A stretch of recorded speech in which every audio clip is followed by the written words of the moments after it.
नमस्कार दोस्तों, मैं डॉक्टर अविनाश पुनः एक नए वीडियो में एक नए चैप्टर के साथ हाजिर हूँ। बंधुओं, आज का जो चैप्टर है वह चैप्टर नंबर 21 यानी यूज़ ऑफ हैड के बारे में बात करता है।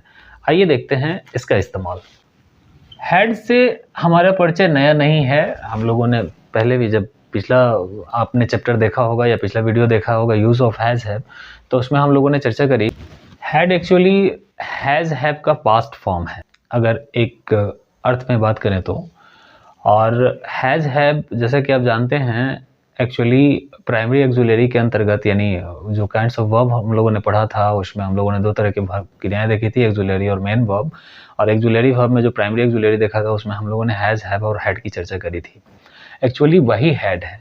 और हैड के बारे में जैसे हम लोगों ने हैज़ हैव के बारे में पिछले वीडियो में बात करी है, और पिछले चैप्टर जो है हम लोगों का 19 नंबर का चैप्टर था यूज़ ऑफ हैज़ हैव, जो कि नंबर से पहले है, उसमें हम लोगों ने बात करी थी। तो वहाँ हम लोगों ने देखा था कि हैज़ और हैव का प्रयोग करके हम वर्तमान समय में किसी कर्ता के पास कुछ होने का या उसके अधिकार में होने की बात करते हैं, कुछ के पास कुछ रहने का या उसके अधिकार में कुछ होने की बात करते हैं। यही बात अगर पिछले समय में कहनी हो तो हम हैड का प्रयोग करते हैं। वर्तमान समय में जैसे हम लोगों ने कहा था कि इसके पास एक कलम है, इसके पास एक कलम है। हम लोगों ने कहा था इट हैज़ अ पेन। यही बात अगर पिछले समय में कहनी हो, जैसे इसके पास एक कलम था, अगर हम कह दें, अगर इसे हम कह दें था, इसके पास एक कलम था, तो ये हो जाएगा it had a pen, had a pen.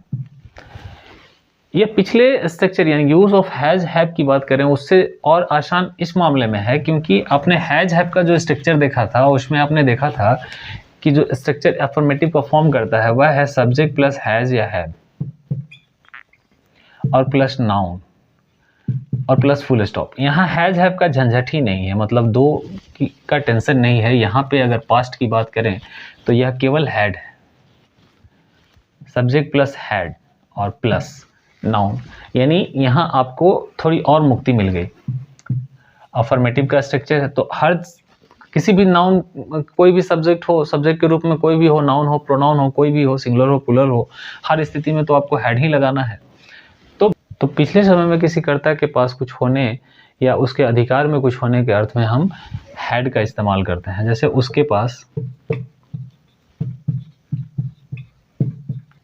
एक बंदूक था, he had a gun। उम्मीद है इतनी बात आपकी समझ में आ रही होगी। और जैसे हैज हैव का इस्तेमाल वर्तमान समय के लिए करते हैं रखने के अर्थ में, उसी तरह हैड का इस्तेमाल पिछले समय में हम रखने के अर्थ में करते हैं। उम्मीद है इसमें भी कोई दिक्कत नहीं होगी। एक बात और मैं बता दूं कि अगर ये चूँकि अफर्मेटिव का स्ट्रक्चर है, आप समझ ही रहे होंगे। अभी तक अगर आपने वीडियो ईमानदारी से देखा है तो इतनी बात तो आपके बेसिक समझ में आ रही होगी कि अफर्मेटिव का स्ट्रक्चर है। और इसे इंट्रोगेटिव और नेगेटिव करने के लिए मैं बार बार एक ही बात को रिपीट नहीं करूंगा। अब तक में आप समझ गए होंगे कि अगर इंट्रोगेटिव बनाना है तो हमें हैड को सब्जेक्ट के पहले ला करके रख देंगे तो यह इंट्रोगेटिव बनेगा, और इसके बाद अगर नॉट जोड़ देते हैं हम तो यह निगेटिव बन जाएगा। यानी अगर इंट्रोगेटिव और निगेटिव दोनों बनाना हो, जैसे क्या उसके पास कलम नहीं था, तो ये हो जाएगा had he not a pen. अगर यही इंट्रोगेटिव वर्ड के साथ अगर बनाना हो तो इंट्रोगेटिव वर्ड के साथ भी आप बना सकते हैं। ये नोट ऑफ इंट्रोगेशन जरूर दीजिएगा, अदरवाइज गड़बड़ी हो जाएगी। आपको पता है, अगर हम करें तब भी गलत है, आप करें तब भी गलत है। अगर इसे इंट्रोगेटिव वर्ड के साथ अगर बनाना हो, जैसे उसके उन लोगों के पास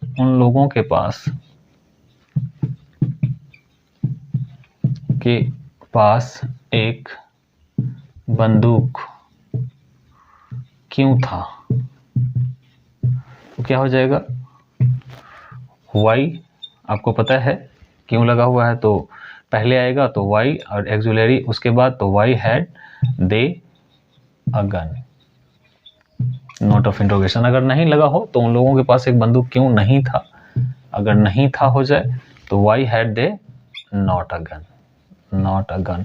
उम्मीद है ये आप बना लेंगे।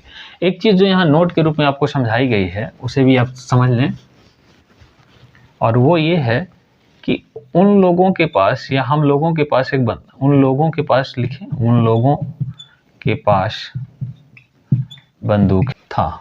अब यहाँ देखिए, बंदूक के पहले अभी पिछला जो सेंटेंस हम लोगों ने देखा था, उन लोगों के पास एक बंदूक क्यों था, तो वहाँ हम लोगों ने एक बंदूक लिखा था, यहाँ हम लोग बंदूक लिख रहे हैं। अब दो स्थितियां हैं, दे हैड, एक गन भी लिख सकते हैं और गन्स भी लिख सकते हैं, ध्यान रहे। आप कहेंगे ए गन क्यों नहीं गन्स कैसे कर सकते हैं? आपको याद होगा जब हम लोग ईजेमार का कंसेप्ट देख रहे थे तो हमने वहाँ एक बात कही थी कि अगर सब्जेक्ट प्लूरल होता है, यानी एक से ज़्यादा को शो करता है, बताता है, एक से ज़्यादा के बारे में बात करता है, तो कंप्लीमेंट भी प्लूरल होता है। उस स्थिति में कंप्लीमेंट प्लूरल होता है। तो ये कब होता है? जब हम ईजेमार के कंसेप्ट की बात कर रहे थे, ईजेमार, वाज, वेयर और शेल बी, विल बी के कंसेप्ट की बात कर रहे थे। यहाँ हम बात कर रहे हैं रखने के अर्थ में। तो यहाँ दो चीज़ें हैं, उन लोगों के पास बंदूक था, यानी उन लोगों के पास, यानी एक से ज्यादा लोगों के पास बंदूक था।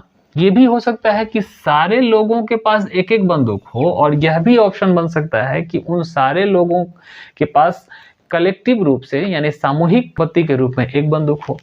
तो दोनों स्थितियां बन सकती है, यानी उन लोगों के पास कोई ग्रुप है, समूह है, बहुत सारे लोगों का ग्रुप है जिनके पास एक बंदूक भी हो सकता है और एक से ज्यादा बंदूक भी हो सकता है, सबों के पास एक एक बंदूक भी हो सकता है। तो ये हम नहीं जानते, हमें बताया नहीं गया। हम लोगों के पास हमें जो बताया जा रहा है वो ये कि उनके पास बंदूक है, तो वो एक भी हो सकता है, एक से ज्यादा भी हो सकता है। तो उस स्थिति में हमारे पास चूंकि दोनों ऑप्शन खुला हुआ है, इसलिए हम क्या कह रहे हैं, ए गन भी लिख सकते हैं और गन्स भी लिख सकते हैं। तो ये अकॉर्डिंग टू सेंटेंस आपको करना है। अगर सेंटेंस क्लियर कर देता है कि बंदूकें हैं, यहाँ बंदूकें हैं, तब तो ठीक है, और नहीं तो एक बंदूक तो हमारे पास जिंदाबाद है ही, कोई दिक्कत नहीं है, एक बंदूक से हम अपना काम चलाएंगे। तो उम्मीद है कि इतनी बात आपकी समझ में आ गई होगी। हैड का कंसेप्ट आपने समझ लिया होगा कि ये पिछले समय में रखने की बात करता है या कुछ अधिकार में होने की बात करता है, और जिस तरीके से वर्तमान समय में रखने के अर्थ में हम हैज हैव का इस्तेमाल करते हैं, उसी तरह पिछले समय में हम हैड का इस्तेमाल करते हैं। उम्मीद है इतनी बात समझ में आ गई होगी, और अब आप जो ये किसी अफर्मेटिव स्ट्रक्चर को इंट्रोगेटिव नेगेटिव बनाने का जो कंसेप्ट है वह भी आपकी समझ में आ रहा होगा, और यहाँ पे आप ज़्यादा परेशान नहीं होंगे। जितनी बातें बता दी गई उस हिसाब से अब आप इसको इंट्रोगेटिव नेगेटिव भी कर लेंगे। तो अब ज़्यादा कुछ तो इसमें बचा नहीं है। अब बस एक ही बात है जो अंतिम में कहनी है कि भाई अब ये जो प्रैक्टिस सेट है इसमें लगा हुआ उसको आप बना लें। और इसमें प्रैक्टिस सेट लगा हुआ है, इसमें भी दो तरह का प्रैक्टिस सेट है। एक जनरल प्रैक्टिस सेट जो इस चैप्टर से रिलेटेड है, जैसे कहता है कि कामदेव के पास प्रलोभन था। अफर्मेटिव का स्ट्रक्चर है, अफर्मेटिव यानी subject plus head plus noun, और उसमें आप देख लेंगे कि जो नाउन है वह काउंटेबल है या अनकाउंटेबल है। अगर काउंटेबल होगा तो आर्टिकल लेगा, अनकाउंटेबल होगा तो आर्टिकल नहीं लगेगा। दूसरा मिसलेनियस सेंटेंस है जो नीचे में दिया हुआ है, जैसे वह भुलक्कर नहीं है, वह ढोंगी है। आपको पता है कि मिसलेनियस सेंटेंसेस जो हैं वो कभी हिंदी टू इंग्लिश आते हैं और कभी इंग्लिश टू हिंदी आते हैं, यानी दोनों की आपकी जो क्षमता है उसको, एबिलिटी जो है उसको इनरिच करने का ये काम करते हैं। तो आप देख रहे हैं वो भुलक्कर नहीं है, यानी ईजेमार का कंसेप्ट है। वह ढोंगी है, यह भी ईजेमार का ही कंसेप्ट है, लेकिन पहला जो है वो भुलक्कर नहीं है, ईजेमार का नेगेटिव सेंटेंस का कंसेप्ट है, और दूसरा जो है वह ढोंगी है या अफर्मेटिव सेंटेंस का कंसेप्ट है। तो उम्मीद है ये बन जाएगा, अभी तक अगर आपने ईमानदारी से प्रयास किया है तो अब लगता है कि मुझे आप इजाज़त दें इस वीडियो में, और मिलते हैं अगले वीडियो में एक नए चैप्टर के साथ, जो कि है यूज़ ऑफ शैल हैव और विल हैव। तो फिलहाल के लिए इजाज़त दीजिए, मिलते हैं अगले वीडियो में एक नए chapter use of shall have और विल हैव के साथ। तब तक के लिए धन्यवाद।